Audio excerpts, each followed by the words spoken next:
Bonjour les amis, bienvenue dans ce nouveau podcast du site commentphotographier.com. Alors aujourd'hui on va parler mariage, comme dans notre petite série de podcasts sur la photographie de mariage.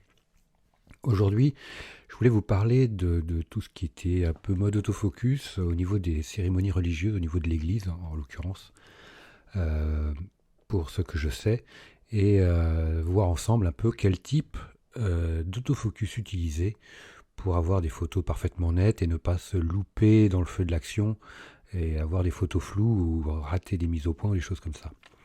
Alors aujourd'hui, on a la chance, pour ceux qui ont des appareils photo récents, d'avoir des collimateurs un peu partout sur toute la taille du viseur, sur tout le capteur.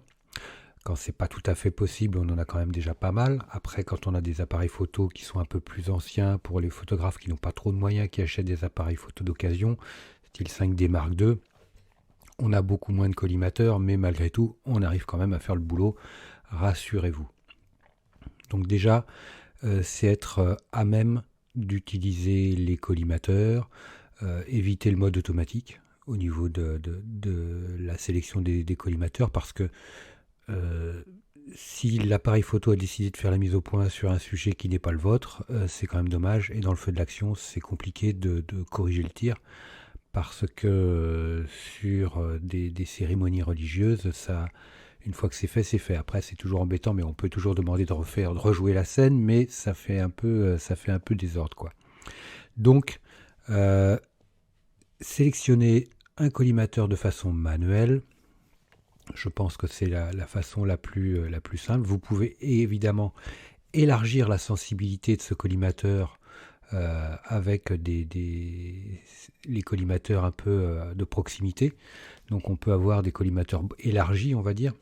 Ça, c'est toujours le bienvenu quand on n'est pas trop sûr de son coup.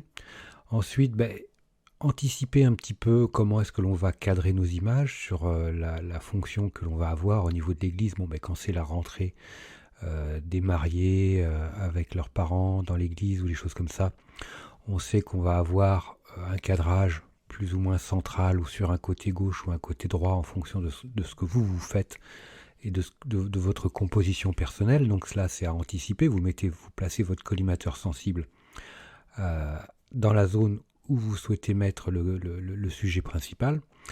Ensuite, adapter le suivi ou pas du sujet en fonction de la scène, de l'action.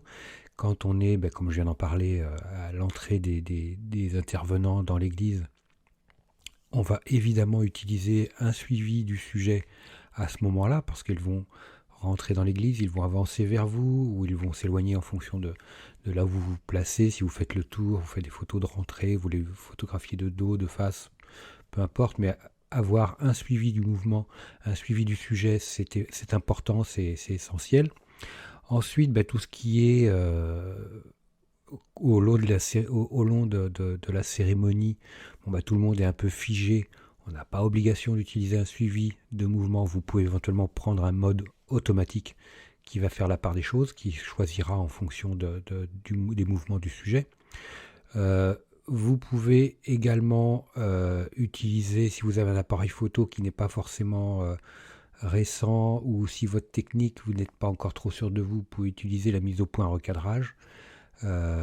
Même si c'est pas forcément l'idéal, vous pouvez utiliser la solution du bouton, du back bouton focus pour faire la mise au point en utilisant une mise au point continue permanente grâce à ce bouton.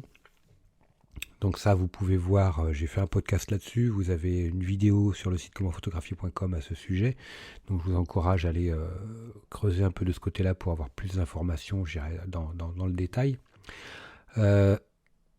D'une manière générale, voilà, je pense que le suivi du sujet sera un mode qui sera intéressant, le mode automatique également, ne pas se cantonner dans un mode de ponctuel, avec une mise au point fixe sur le sujet, et à chaque fois vous serez obligé de refaire la mise au point. Après ça sera le cas si vous avez toujours la mise au point d'activer sur le déclencheur. Mais de manière générale, privilégiez le suivi du mouvement, comme ça vous ne vous ferez pas surprendre si jamais vous êtes sur un mode fixe, mise au point fixe sur un sujet immobile, et que c'est la sortie de l'église se met en route, ou alors que quand c'est les signatures, tout le monde bouge, vient pour signer. Si vous voulez faire des photos à ce moment-là, vous vous ferez peut-être piéger, donc attention. C'est pour ça qu'un mode automatique ou un mode suivi du mouvement sera le plus pertinent, je pense. On a vu donc tout ce qui est collimateur, on a vu le mode de suivi ou pas du sujet.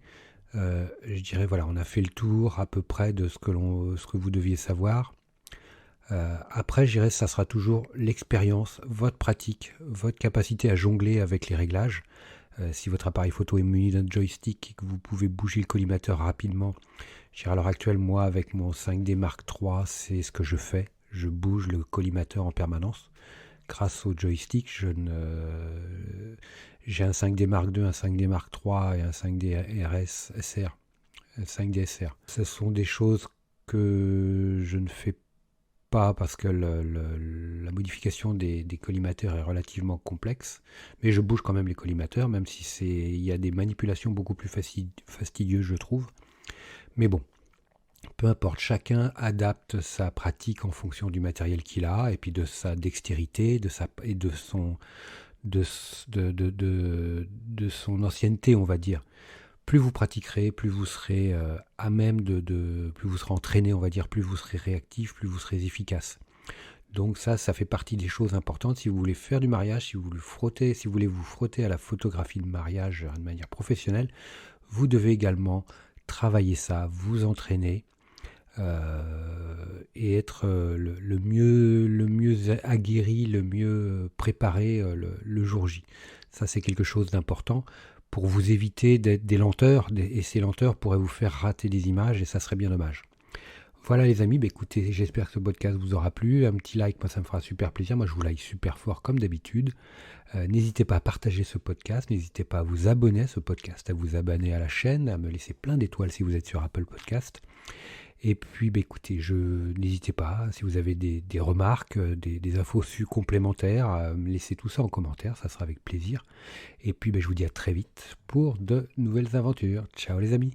Dernière petite chose avant de se quitter, si ce n'est pas déjà fait, je vous encourage à faire partie de ma liste de contacts pour bénéficier de conseils quotidiens, d'astuces photographiques, de choses vraiment utiles et intéressantes à connaître, à savoir, ou à se faire rafraîchir la mémoire sur certains sujets.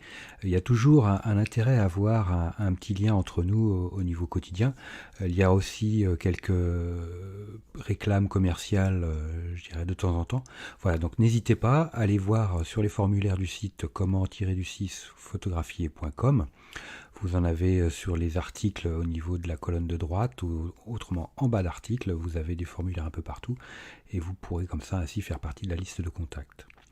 Autre chose également, actuellement, il y a 50% de réduction sur toutes les formations du site commentphotographier.com. Donc vous allez sur le site commentphotographier.com et vous allez sur la page formation, tout simplement. Ou alors comment-photographier.com/formation photo. Mais allez sur le site, ça sera beaucoup plus simple. Donc vous avez 50% avec le code 5050 en chiffres arabes, et vous pourrez bénéficier de toutes les formations à moitié prix. Vous avez une quarantaine de formations sur la photo de paysage, vous avez des formations sur le portrait, vous avez des formations sur les photos d'enfants, sur les photos flash, sur la photo culinaire, j'en passe, et des meilleurs les amis. Donc ne vous privez pas, c'est actuellement avec le code promo 50 50%. Voilà les amis, je vous dis à très vite pour de nouveaux podcasts. Ciao.